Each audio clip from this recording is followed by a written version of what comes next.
Good day dear students. मैं doctor Maina Nirvan राजनीति विज्ञान प्रथम वर्ष की क्लास में आप सभी का स्वागत करती हूँ। हम चर्चा कर रहे थे सामाजिक समझौता सिद्धांत पर और हमने देखा कि सामाजिक समझौता सिद्धांत राज्य की उत्पत्ति के दैवीय सिद्धांत के विरुद्ध एक प्रतिक्रिया स्वरूप उत्पन्न हुआ, जिसमें यह माना गया कि राज्य की उत्पत्ति किसी दैवीय आदेश से नहीं हुई है, बल्कि यह मनुष्य की आवश्यकताओं के अनुकूल किए गए सामाजिक समझौते के फलस्वरूप राज्य अस्तित्व में आया। हमने देखा कि 16वीं-17वीं शताब्दी में सामाजिक समझौता सिद्धांत पूर्णतः प्रसिद्धि पा चुका था और हॉब्स लोक रूसो ने इसे व्यवस्थित और क्रमबद्ध रूप प्रदान किया। और हमने देखा कि हॉब्स लोक रूसो तीनों इस सिद्धांत का उल्लेख करते हुए समान प्रक्रियाओं का उल्लेख करते हैं, लेकिन उनके सामाजिक समझौते सिद्धांत की उत्पत्ति या सामाजिक समझौते सिद्धांत का स्वरूप अलग अलग होता है। तीनों ने सामाजिक समझौता सिद्धांत की व्याख्या करते हुए मानव प्रकृति, प्राकृतिक स्थिति, प्राकृतिक जीवन की कठिनाइयों और समझौते के स्वरूप का उल्लेख किया है। तो हम इन तीनों का तुलनात्मक अध्ययन हम यहाँ कर रहे हैं और इससे पहले वाले वीडियो में हमने मानव प्रकृति के संदर्भ में इन तीनों के विचारों का अध्ययन किया। हॉब्स ने माना कि मानव क्रूर, बर्बर और स्वार्थी प्राणी है जो निरंतर अपनी शक्ति और सत्ता को बढ़ाने का प्रयास करता रहता है।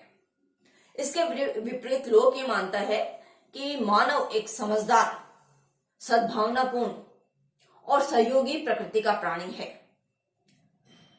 यह निरंतर समूह में, यह एक सामाजिक प्राणी है और समूह में रहना पसंद करता है और आपसी सहयोग से यह समूह में रहता है। इसके विपरीत रूसो भी मानता है कि मानव एक समझदार और सहयोगी प्राणी है। तो मानव प्रकृति के संदर्भ में इन तीनों ने मानव की प्रकृति का उल्लेख किया।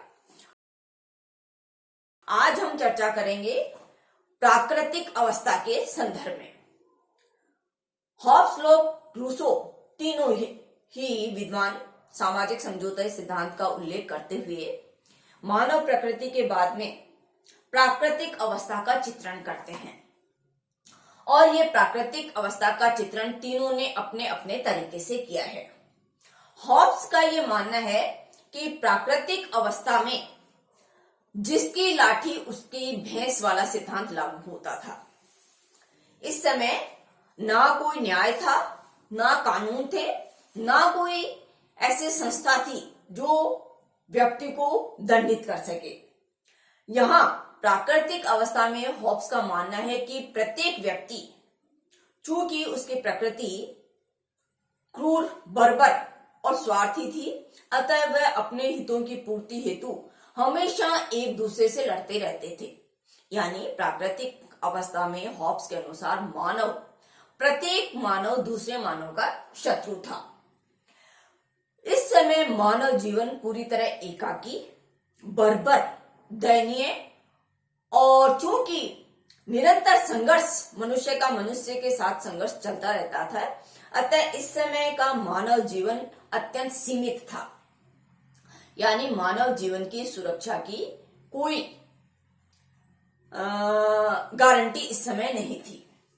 इसके विपरीत लोक का मानना है कि प्राकृतिक अवस्था में चूंकि मनुष्य सद्भावनापूर्ण और समझदार प्राणी था, अतः लोक के अनुसार प्राकृतिक अवस्था शांतिपूर्ण, सद्भावनापूर्ण और सहकारितापूर्ण थी।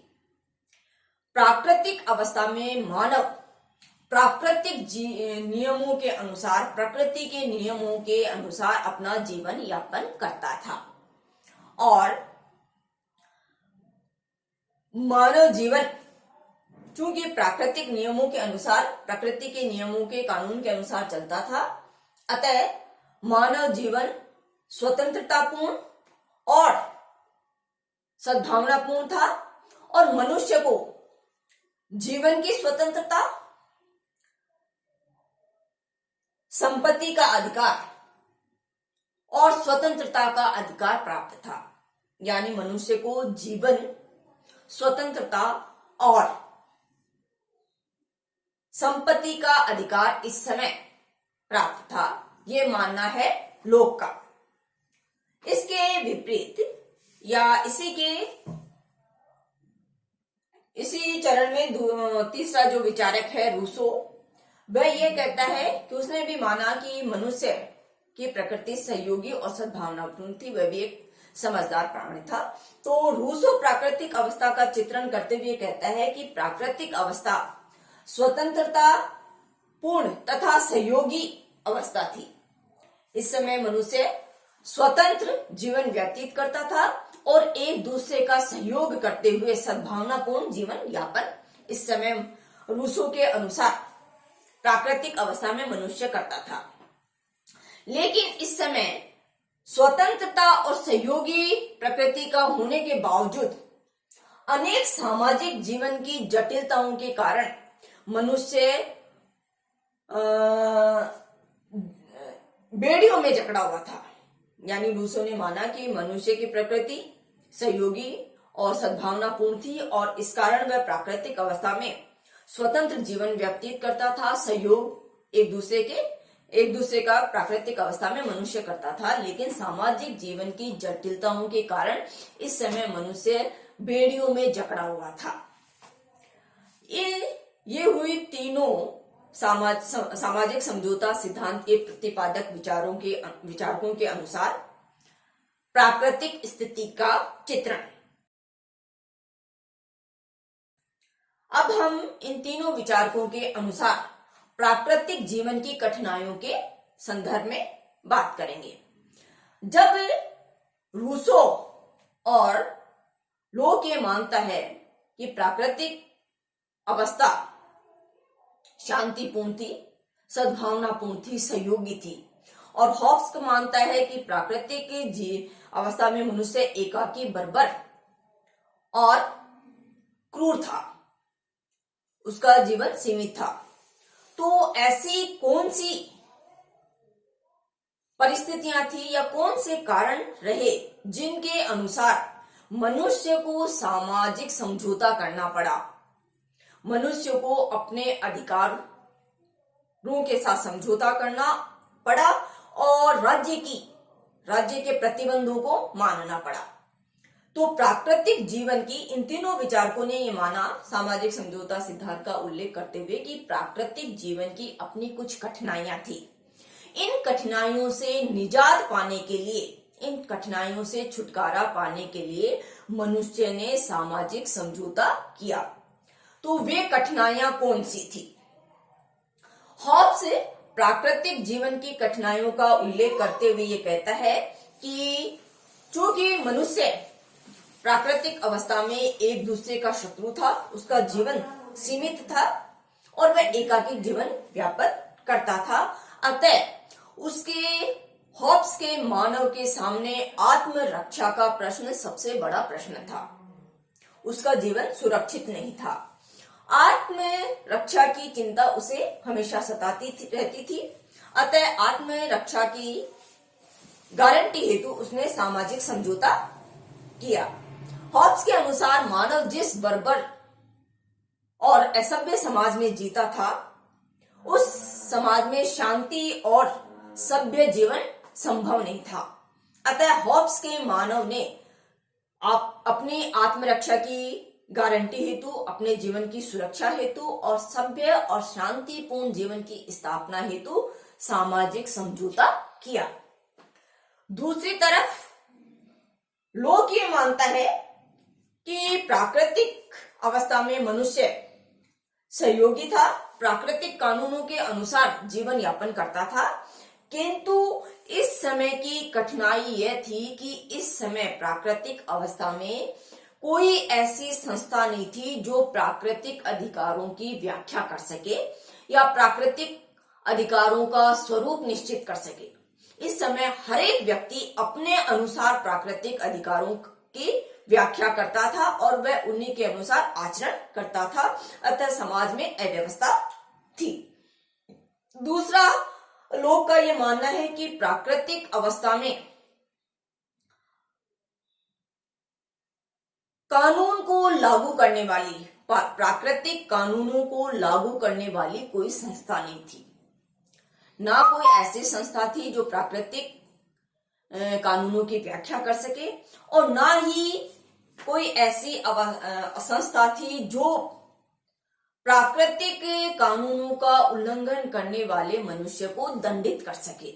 यानी किसी ऐसे संगठित या संरचनात्मक संस्था का अभाव था जो कानून की व्याख्या कर सके, प्राकृतिक कानूनों की व्याख्या कर सके, प्राकृतिक कानूनों को लागू कर सके और उनका उल्लंघन करने वाले व्यक्तियों को दंडित कर सके। अतः इस समस्या से बचने हेतु, इस समस्या से छुटकारा पाने हेतु लोक के मनुष्य ने सामाजिक समझौता किया। अब हम आते हैं रूसो पर। रूसो का यह मानना है कि मनुष्य प्राकृतिक अवस्था में स्वतंत्र और सहयोगी जीवन यापन करता था। वह स्वर्गीय आनंद की प्राप्ति इस अवस्था में करता था। लेकिन कालांतर में जैसे जैसे जनसंख्या बढ़ती गई, वैसे वैसे प्राकृतिक संसाधन कम होने लगे और जनसंख्या बढ़ने लगी। ऐसी अवस्था में निजी संपत्ति की अवधारणा का जन्म हुआ। रूसो के अनुसार उस व्यक्ति ने सबसे पहले राज्य की स्थापना की जिसने भूमि के एक टुकड़े पर खड़े होकर कहा कि यह मेरा है। उस व्यक्ति ने राज्य की स्थापना की।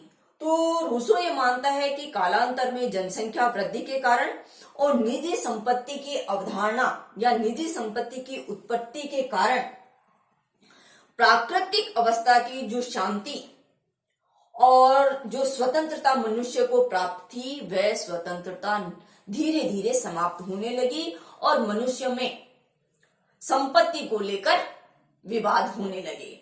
अतः इस समस्या से छुटकारा पाने हेतु रूसो के मनुष्य ने सामाजिक समझौता किया। तो ये हुआ हॉब्स लोक रूसो के अनुसार प्राकृतिक स्थिति का चित्रण और प्राकृतिक जीवन की कठिनाइयों का उल्लेख, जिन कठिनाइयों से छुटकारा पाने हेतु सामाजिक समझौता सिद्धांत के इन विचारकों के अनुसार मनुष्य ने सामाजिक समझौता किया। सामाजिक समझौते के स्वरूप का विवेचन या सामाजिक समझौते के स्वरूप पर हम अगले वीडियो में चर्चा करेंगे। धन्यवाद।